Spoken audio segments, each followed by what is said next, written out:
So, 2-3 hari lepas, ada several videos that went viral. Two exes yang dah lama bercerai bergaduh about their anak-anak going back and forth to each other. So, I will discuss specifically dari perspektif anak-anak. First of all, anak-anak dari rumah tangga yang bercerai masih lagi boleh membesar dengan sihat dan bahagia. I have a son from previous marriage. My wife pun ada a son from her previous marriage. I also have anak saudara as well as anak kawan-kawan that comes from separated homes. And whenever I ask them apa perasaan going from one house to another, lagi-lagi bila both parents dah ada keluarga baru, mereka punya jawapan is always similar. It takes time to adjust. Why? Because anak tu bukan setakat tukar rumah je. They are changing environments. Rumah yang berbeza means different rules, different parenting styles, different expectations, different emotional atmospheres. Kadang-kadang different step parents or siblings, different schedules.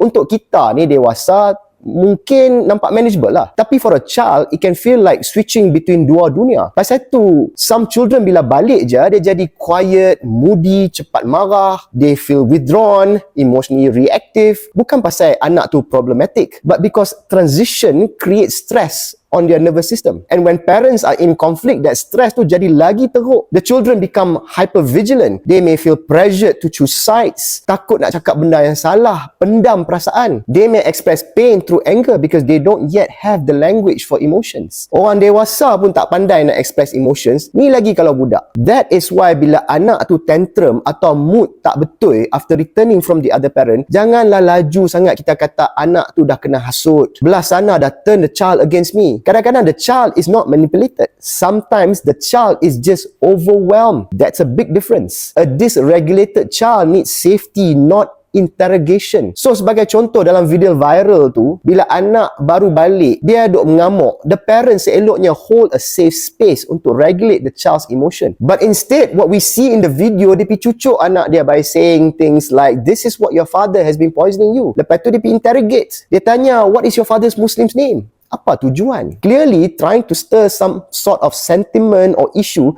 that has nothing to do with the child's interest or well-being at the time. Also, an overwhelmed child needs calm presence and emotional reassurance. Bukan a camera in their face. Tak kira lah pakai phone camera ke, or lagi dahsyat lagi, in the previous video, we see si bapa pula bawa professional video camera macam dia duk shooting some kind of drama. Again, apa tujuan? What will your children think? Your child is not evidence in your war with your ex. Kalau kita perhati betul-betul, kadang-kadang yang claim dia victim pun sama aja 2 kali 5 macam dia punya ex. The real victim sebenarnya is actually the children. Both parents will say they are doing it for the children, tapi sebenarnya their actions are further damaging the entire situation. Also, when parents use the child to attack each other, the child learns that love is conditional and relationships are not safe. That can affect them even further bila mereka besar nanti. So if you're co-parenting, remember this. Your child does not need perfect parents. They need emotionally mature parents. Parents yang matang. Divorce tu tak semestinya rosakkan anak. Tapi your unresolved conflicts, itulah yang bawa binasa kat semua.